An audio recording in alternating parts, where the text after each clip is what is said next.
What up, what up, what up? It's your boy Dave B, watching DaveBeyondTV, where we go beyond the everyday bullshit that people be consuming on a day-to-day basis, and we on our early rising shit. You know what I'm saying? Just got off work, so you know what I'm saying? I just feel like talking for real.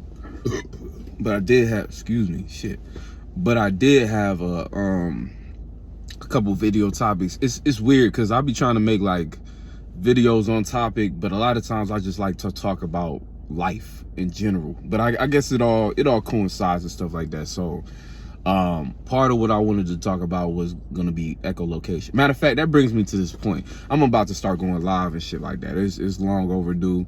You know what I'm saying? Shout out to all the folks who already going live, because I just got, like, last night I was watching Zay's live, and then Mooney been going live and stuff like that. I'm like, man, I've been needed to go live for real. So, you know, I'm on it. Because like I said, sometimes I just like to talk about life in general. It's just, you know, yeah, now I got a little more time in between. I had time, but I always had time, man, so that's not really, I ain't even gonna make no excuse. But for the most part, right, yeah, that's like an announcement, a little special announcement. But right now, I want to talk about echolocation, spiritual echolocation. That's like your emotions and feelings for the most part. If you know what echolocation is, it's basically using vibrations to sense where other things are. You know, we all sense each other. You know what I'm saying? We use our senses, and we pick up on those who are around us and things of that nature. And a lot of times, you know what I'm saying, it's hard to decipher this at certain times, because, you know, when you're in your emotions and you're in your feelings, you may not really see. This is where we get into Pisces shit, and I'm kind of glad, you know, we doing this before Pisces season, because, you know, it's a big thing. Like, when people think of Pisces energy, mutable water, right? This is why they say, oh, it's psychic and it's this, that, and the third, because it's always picking up emotions and feelings from not only itself but others in the room. It's sensitive to other people's auras, basically, not really what they feel and what they think. And that's where the discrepancy comes. That's where the delusion comes, because it's not the truth about what they actually think. It's just what you're picking up as an aura. And depending on the space you in as an individual, let's say you do have Pisces energy, it's whether you're a high octave Pisces, that means you're gonna 9 times out of 10 come to conclusions of higher nature conclusions of what other energies might be vibing in. And also, if you're higher octave, you'll be aware enough to create enough separation between fact and fiction. Because, you know, on a high note, right? Because let's say, you know, as a higher octave Pisces, but that could be equally destructive based upon you being too naive, you trusting, you giving too much grace to other individuals who actually might be on some shit that's a little more nefarious or outside of your favor and things of that nature. So it's like a certain level of also like discernment that all Pisces need to develop and shit like that. See, I feel like I kind of got the better end of it, because I got Saturn in Pisces along with my Sun conjuncted. So my attitude towards what I pick up, a lot of times I'm able to still give compassion, but have enough distance in between us to where if an individual was to show me signs that they on that type of time or they on some bullshit, I'm like, I'm on it before they are. You know what I'm saying? And it's a dance, because you don't want to jump to conclusions. And see, that's what happens a lot of times with what I'm talking about now, because echolocation is like, we all have access to this energy. I was speaking it first from Pisces perspective, for y'all to understand the nature of where this comes from, because it's a matter of you picking up on other vibrations. And the Pisces energy is specifically, see, every sign has its specialty, if you think about it like that. And that's like not necessarily like a ability, is something you as a spirit develop based upon your natures and what you see, your perspective, and how you can put those things together, right? Now, but all signs naturally have a modality, that the sign, the nature of that sign, the modality in the element lets you know what spaces this energy can thrive in, basically, and what natures this energy participates in, that gives it its It's not really like an advantage or disadvantage, but if you think about the whole zodiac wheel, it's the reason why it's the master of a certain space. You know what I'm saying? It's the master of that space. When it comes to cardinal fire, Aries is the master of that space. So if you have Aries energy, when it comes to things involving the modality and the element cardinal fire, you are somewhat of the most experienced in that, based upon you naturally being aware of those energies in those spaces privy, not say privy, previously, whether, say you chose this body, you chose to come in through those natures, so you're familiar with them enough to choose them, basically. And your familiarity with it, your relationship to those energies, whether or not these things lead you into prosperity, or if your life is one of always having to put yourself in check about certain things that you act on naturally. See, because that's the thing too. There's some individuals who live a life of choosing what they chose as a nature based upon them genuinely wanting more time with that energy. Then there's others who chose their natures based upon them not really knowing anything else. So the life paths of these two individuals are vastly different. The first one's life path is more in, using what it is as a nature to become more well-rounded, you know what I'm saying? But it's using that as a vessel to experience. The other individual is learning from the mistakes in the past, and it's more so facing the frustrations that come with the consequences of being in that nature.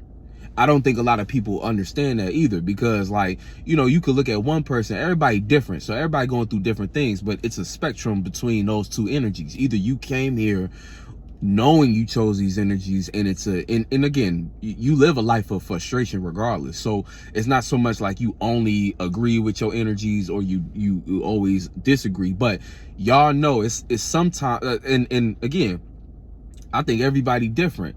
So it's probably going to be some people who coincide with the first way, and other people who coincide with the second. Sometimes it'd be different phases in your life.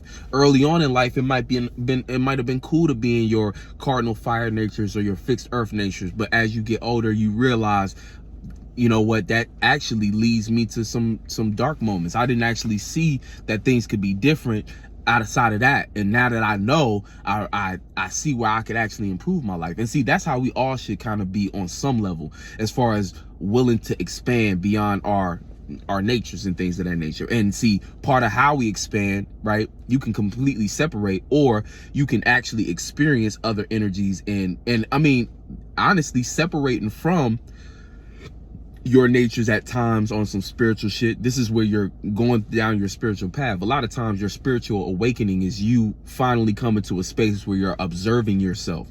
And when you observe yourself, you see your natures, and you can start to make different correspondences as to why you keep manifesting certain things. And that space, though, is like your introduction to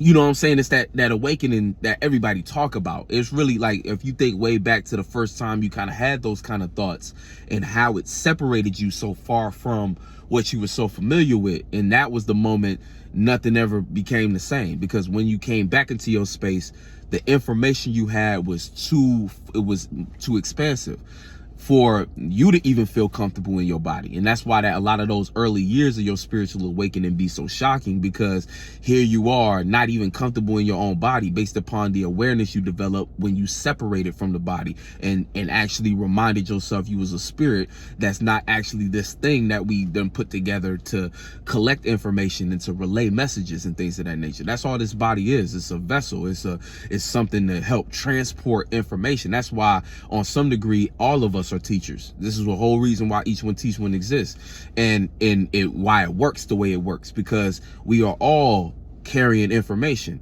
based upon the space we've been at. It's just a matter of awareness of that space, and awareness of your current present moment in the context, because that's like being street smart, for instance, being aware enough of your surroundings to have the right wisdom to know how to participate, even if you didn't go through these experiences yourself.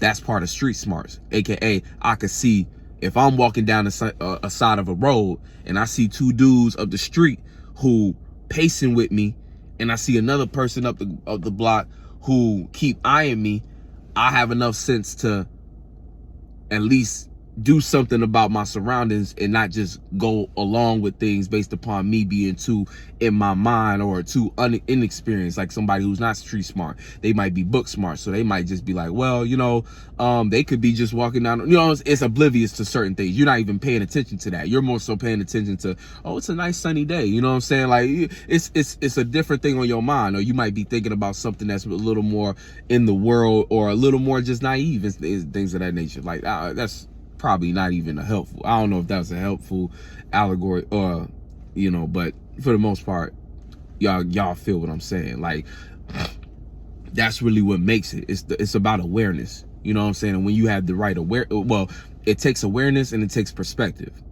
You know, these two things are like the two sides of everything. You know what I'm saying? It's like it takes awareness of what you're experiencing, but it also takes the proper perspective, because you can be aware of things, but choose to take actions based upon how you've seen it that go against your favor. And then you have to learn through those mistakes that, oh, damn, this was actually what I was supposed to do. Or next time I'm going to try this instead of what I did previously. And, you know what I'm saying? Sometimes we all have to go there, because there's also, you know, nobody is perfect in this shit. There's always things that we didn't know until we experienced. And, you know, some signs are more connected to that way of going about life than others.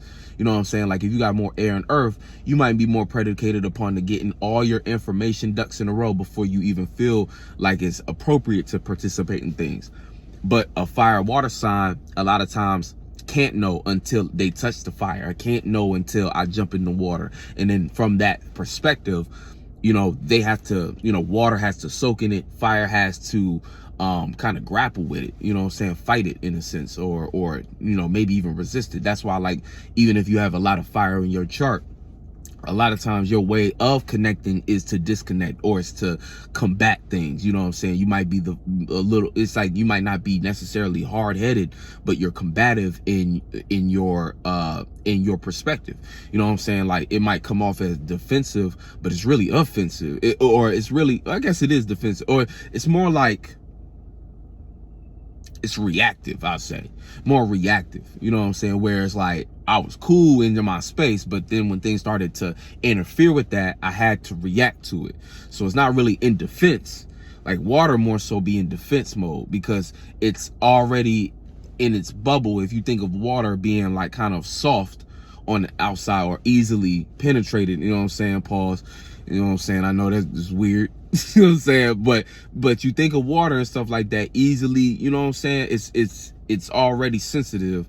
Like fire is sensitive, but its reaction is what protects it, or its reaction is what creates the distance and the strength to reject something. That's why fire signs probably are quick to reject something, versus water signs will might accept it. Even if they reject it, they might accept it and then decipher what it is through how they feel about it. And then when they're ready to actually say the truth about how they feel, then you get the you know what I'm saying? It's more like, you know, that's kind of more how water interacts and things of that nature. So, you know, I forgot how I got on this tangent, but for the most part, talking about spiritual echolocation, we all picking up auras, and based upon your perspective and what your awareness is. And awareness is deep, because, you know, when you're alone, as far as you're able to go is about the length that you're able to go with other people.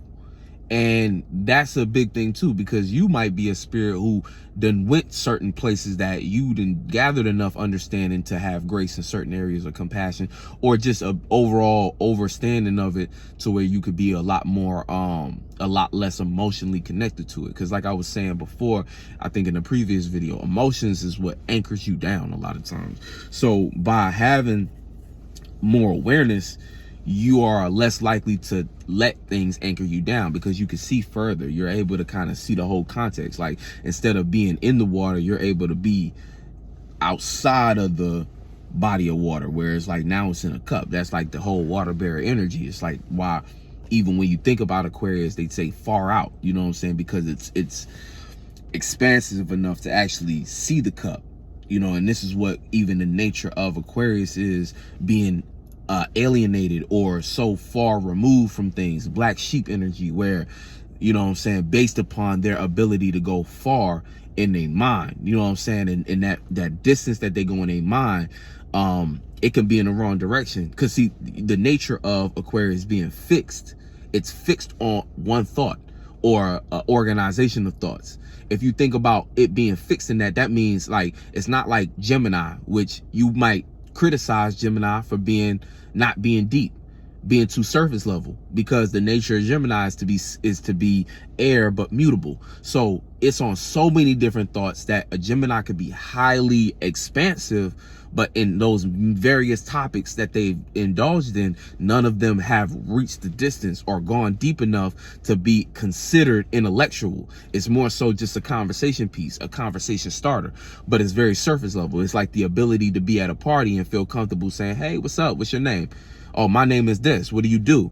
What do you blah, blah, blah? And see, you could carry on a conversation like that all day. That's why I said in the other video, Gemini is sociable, whereas Aquarius is an intellectual. Aquarius takes one thought or a field of thoughts, a collection of thoughts, a balloon, and it hones in on it. So it becomes well versed into that information. Being though deeper you go into that information, that's when it becomes intellectual. Now it's something that when it's exchanged has a lot more value or depth to it, or it's gone the distance to be able to debate. You know what I'm saying? You can't debate something you don't really know. And that's why even knowing and know comes from Aquarius, because that's what it really is. It's like the house of research. 11th house is like research, and you know, it's the public arena. But think about the public arena. See, before you're able to really interact with the public arena in an effective way, you have to have gone through the majority of the zodiac, specifically the very strong character building ones, like its opposition, the 5th house. Knowing your solar plexus to the point where it's like it's second nature, it's who you are. The opposite of that would be really just how to convey that information without necessarily having to show everything.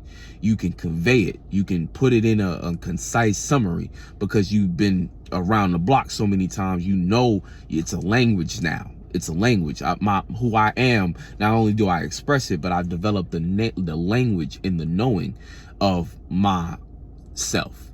That's why the marriage between Leo and Aquarius is deep in that regard. Every opposition is powerful, but the opposition between Leo and Aquarius is really rooted in confidence and trust, because even, you know, Aquarius being unique on some level had to develop a certain level of courage to even stand in that and know that that's their truth.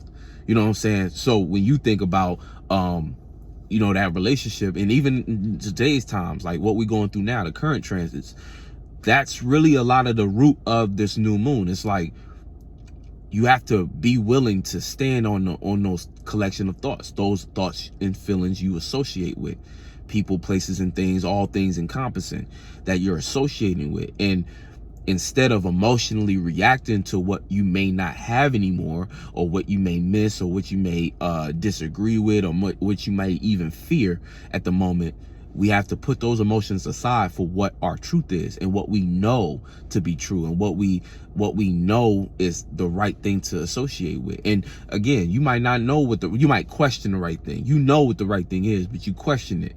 Whether you question it on the end of, kind of like in the beginning, what I was saying, some people question in a more optimistic way, you know, where they more in agreement with their natures and their desires, and so they're more in touch with what it is they truly want, versus other individuals who live in a constant state of checking and reviewing. They might not really agree with some of those desires presented or some of the truths presented, but on some level they have to come to grips with it. Either they're going to fully commit into changing, or but they are who they are, though. You know, and that's the dilemma that we all fall into coming into these bodies. It's like the very same thing that love you can kill you. You know what I'm saying? So it's like we all are birthed into dilemmas and things on that nature of a spiritual level. But see, this is where spiritual echolocation comes into play, because that's kind of like another phrase for intuition in a sense, because that's essentially what you're doing. You're picking up your own feeling and you're again, you're not necessarily becoming that feeling, but you're using your natural emotional responses to get a feel and idea of what's right and wrong, to get and like, again, Pisces nature, morality, belief systems being developed and things of that nature. This is part of what goes on. It's you, because again, when you get hit with information or anything, the first thing you're going to do is react to it, feel some way about it. Even if you are more of a, say you are air and earth, you might think about it, but eventually it gets to your feelings. That's why, again, like it's like, it might be a little difficult for even those signs to really know, to be in touch with their intuition, or not, I don't say the intuition, because intuition finds its way to come to you regardless of all this shit. This is some after the math shit where, again, this is coming from feelings and emotions and thoughts that spark from you interacting with the world, or you just being yourself amongst others with minds and bodies and things of that nature. So you pick up on different things, and this is all information. This is all stimuli. You can know, okay, from me not liking this, that's a direction I don't really even need to go, whether I've been there already or I just know that that's nothing for me in there. My emotions are telling me, or my, you know what I'm saying, these reactions are telling me, versus, you know what I'm saying, different people. And sometimes, again, it becomes difficult too based upon certain alignments. Like, I have an aspect where my moon is opposite Venus. So a lot of times I have to spend a little more attention to those energies when they're at play. My love, appreciation, the value, and my feelings, comfortability, and who I am. These things a lot of times end up being at odds based upon just in my natures. So again, this is where being the wiser spirit, being the controller of these things, taking power control over them, I'm able to know what's going on. Therefore, I can make more intelligent decisions. I'm more aware of it. But again, we still all make mistakes. So, but again, what can help me along the way is that emotional echolocation, because that will play out like me understanding based upon, because again, I have to question it sometimes, because I'm going to feel uncomfortable a lot of times when it comes to the love, appreciate, and value. But I can always tell if I soak in it long enough, or if I listen, if I shut the fuck up, aka curve my desires at the moment for the sake of coming to clarity, taking enough time to meditate and separate so that I can see it clearly, right? But through that, I'm able to observe the feelings that are being developed and understand what the information is really trying to tell me. And that's a form of like echolocation, because that information is letting you know what space you're currently in, which will become what manifests physically, because that's all it really is, a spirit space. And the echolocation is you reacting and responding. And remember, the moon is closest to kind of who you are on a soul level. Based upon my natural reactions and responses, I can at least know what space I'm coming from. If I know what space I'm coming from, I have context. I now know, okay, if I'm in this location, what I'm reacting to must be coming from this area of life, or this space, these energies. You know, you can relate it to people, these thoughts, these feelings. And see, it gets deep, because you think, you're like, oh, these thoughts and these feelings are coming from this angle. Now you can decide for yourself, okay, is this fabricated? Is this actually a figure that exists, or is this fake? AKA, is this me assuming something based upon my previous trauma, my previous issues, my perspective? And remember, if we think in echolocation, again, you understanding where a shape and form is, aka thoughts and feelings that's accumulating as we speak, you're able to now understand and have like I said, context, reference, understand the distance and measurements. Now you're calculating what's a better route, whether you need to just go through it, go around it, up, down, left, right. That's all I'm saying. Now you have a better awareness of it. Because, and again, it comes from you being in touch with your feelings, though, because feelings are that's information. You don't want to cut off information. A lot of times you might get into a mode where you don't want to respond to your feelings, or you feel like you might not value your feelings because you might be more air earth dominant. So what you participate with, a lot of times feelings are an afterthought, or what's logical and makes sense needs to take precedent, or you feel like not knowing what you feel is a detriment, so you kind of cling to always trying to know and decipher what you feel, when sometimes you have to sit back and just feel, because that's going to give you the information. When you try to logically square out something before it's fully developed, a feeling that ain't really even supposed to be like that. That's like, if think about of a marriage, and every time the woman is about to open her mouth and say something, here come the man. I kind of know what you're talking about already. The woman could be like, hey, the car's about to catch on fire, but the man is just driving, and he's assuming she's gonna just nag or say something, and he's like, every time she open her mouth, hey, the car is, yeah, I know, I gotta go get an oil change, you know what I'm saying, I'm finna go next week, I already got it planned out, I got the money, and blah blah blah blah. Hey, nah, that wasn't it. I'm just trying to tell you, nah, you ain't gotta touch the radio. I know you like this song, this my song, and stuff like that. Like that kind of relationship. And a lot of times that's what happens. Like, if we think about logic and practicality coming too soon before the woman or the feelings and emotions then got enough time to express themselves. You know what I'm saying? You gotta let them talk. You gotta let them talk to you. And see, that's a very uncomfortable feeling, especially if you have an earth moon or air moon. An air moon will try to explain it and try to, figure it out. Earth moon gonna really want to use it and not gonna even want to be in that kind of murky situation, because it's like, whoa, what's this? This might be a little too much, you know what I'm saying? If you're not a higher octave spirit, like if you're not a higher octave individual. And sometimes, again, like I said before, you could be higher octave and still be making the same kind of mistakes that somebody who is lower octave. It's about, basically the difference would be just the awareness of it. You know what I'm saying? You might not go as far because you know it's a mistake. It's just you don't know how it's a mistake yet, because you're still experiencing. You're still trying to learn and things of that nature. So that's another thing too. That's why we all have to understand, everybody on different levels, going through different things, seeing different things, even though it seemed like we looking at the same thing. But don't be so much in your, you know what I'm saying, in your world that you forget that this is a shared experience, and everybody's experience is slightly different. You know what I'm saying? So, so that's basically what's going on. I just wanted to make that video real quick. I think I'm, you know what I'm saying, I can go in more, but I think that's the gist of it. I don't want to make this too long because my storage be tripping. That's why my video's been cutting out. But yeah, that's real stuff. You know what I'm saying? There's a lot of information and feelings. You can't, no matter what, that's what's connecting you.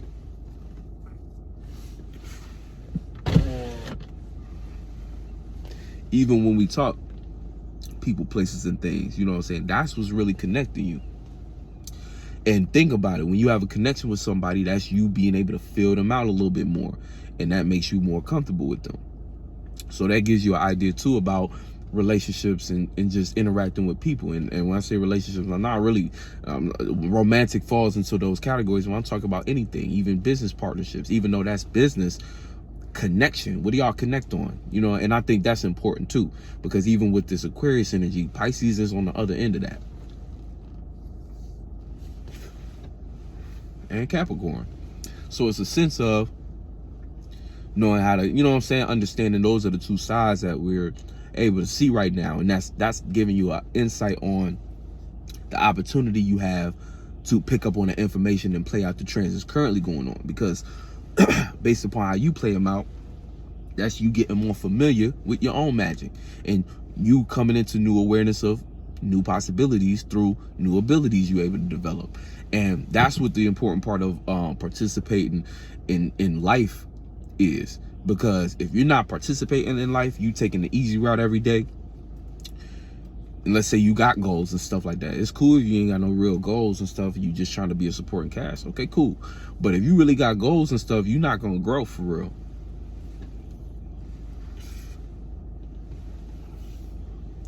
Chances are That's the reason why you feel stagnant. That's the reason why you don't really make progress. That's the reason why you don't even keep promises to yourself.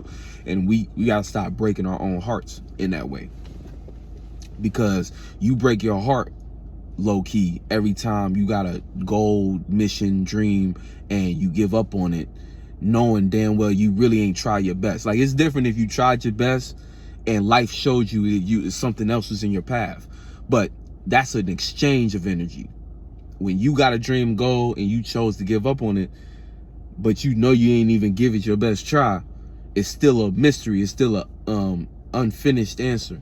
It's still a question, and that question gonna play out. You know what I'm saying? If you don't get that out, that can build up to resentment. You know what I'm saying? If you still got curiosity untapped, because think about it. Like, that's why a lot of old folks a lot of old folks who didn't have enough time in their childhood to really do things play out childish energies, like your coworkers. You know what I'm saying? Like, bro, you 50 years old, why you gossiping with a bunch of 20-year-olds? It's because they ain't even get to live their 20s based upon, you know, life and whatever they manifested for themselves. But, you know, even if you was young and say you had a lot of responsibilities, there's still a way for you to experience that childhood along with what you got to deal with. But it creates restrictions for sure. You know what I'm saying? So it won't be to the fullest magnitude, but you know, but this is part of it. You got to maintain curiosity with life and be willing to, you know, kids don't think about being wrong. You ask a kid a question, man, he'd be like, yeah. I gotta ask my boy, I'd be like, hey, do you know about this? It'd be something I know he don't know, but he know, and I have to respect it, right? Because, you know, and you think about, and I respect it because it's the nature of a kid. A kid doesn't think about being wrong. A kid, it doesn't even develop wrong until the parent, you know what I'm saying, after a while, going to school, interacting with the world. If a child was left to his own devices, of course they would come to a conclusion on what's right and wrong, but it'd be what's right and wrong for them. That's why a lot of folks be fucked up now, because they listened, you know, and it's tough because as a kid, you're vulnerable. You're a sponge. You just soaking up everything, and if your environment is toxic based upon, and again, everything is on you because you followed those spirits here. So if you were around a bunch of negative spirits, all right, you was thinking about yourself in a negative way, or you was giving off that energy to the point where now you have to deal with either those consequences so you can come to a better conclusion. And a lot of people, you know, I guess a lot of that's what kind of this channel for, so people can come to that conclusion earlier, because a lot of people might come to those conclusions late. Unfortunately, they go their whole life living a certain way. It's not today on their deathbed they like, oh, like that was it. I didn't even realize that was it. It was that simple, you know. And that's what made me sad sometimes. That's what made me shed tears for people when, you know what I'm saying, it just be like, damn, you gotta go through that and you gotta come to that conclusion. And we all had that, you know, we all have conclusions to come to. And sometimes, you know, again, time is real, you know what I'm saying? Even though the time we might be familiar with, and that's the difference. I'm not really talking about linear time. I'm talking, you know, non-linear too. But, you know, because it's like time as in the time you spend in certain spaces. You know what I'm saying? Like, time is real. That's why it's like a Saturn principle. You know, people hear time and they think, oh, time is an illusion, because they're thinking of a linear time. Yeah, linear time is somewhat of an illusion. Because if you think about it, right, we go through transits, and, you know, like, just like Pluto going in, like, we go through transits, signs hit signs, you know. How do I explain this?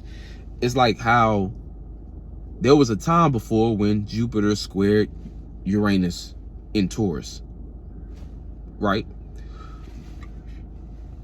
That space essentially still lives on, but it's different now. You know what I'm saying? Like how astrologers will tell you, like, oh, these are, you know, we haven't had an alignment like this since 1963. And it's like, those things, that's like a life form. You know what I'm saying? And so, yeah, I kind of forgot where I was going with that. Like, I kind of forgot where I was going. Well, I kind of remember, because it's a life form. So all I'm saying is that these things kind of carry on a lot of times. Like it repeats itself in a way. So if you think about it, there was things going on back then that are happening now, but the context is different based upon where we at and what's actually interacting with the thing. But the root of it still be reminiscent, you know, and again, all the way down to people playing out different, you know, like certain people taking certain names and they play out that history, even though it's transmuted through who they are. But when people worship certain idols, take certain names as themselves, they experience forms of that previously.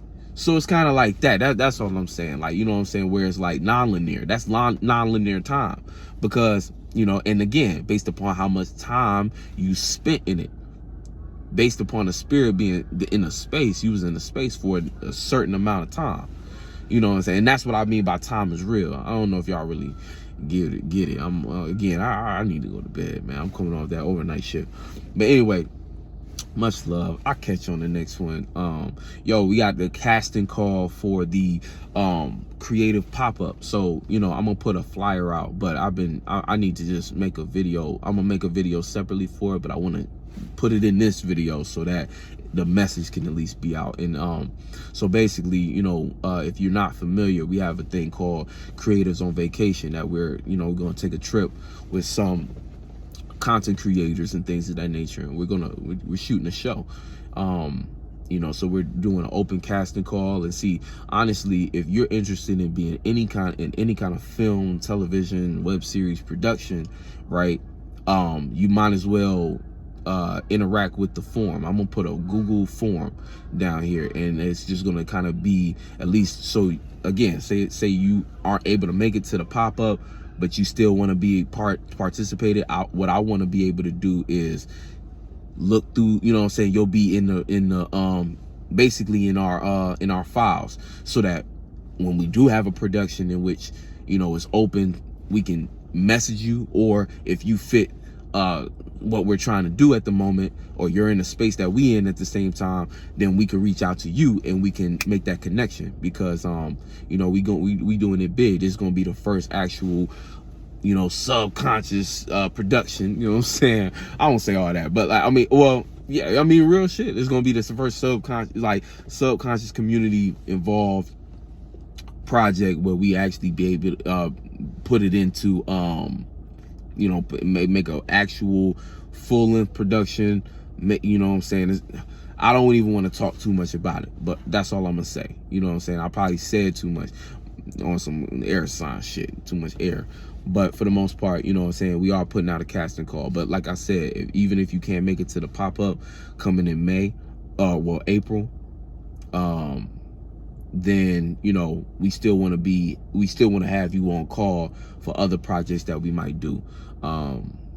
Because that's the thing, like 2024, you know what I'm saying, creating, building. That's it. A whole lot of time spent in that infinity shit. You know what I'm saying? On this year 8 stuff, it's really going to transform. It's already transforming, and yeah, that's the direction we going in. So, you know, I want to make it open to the public, and there's going to be other official casting calls. So, you know, even if you missed this one, it's cool. It'll be, you know, whenever we're doing these productions, it's going to be, you know, sent out so everybody can be involved in it. Yeah. But we expanding it. You know what I'm saying? We expanding. Much love. Catch you on the next one. Peace.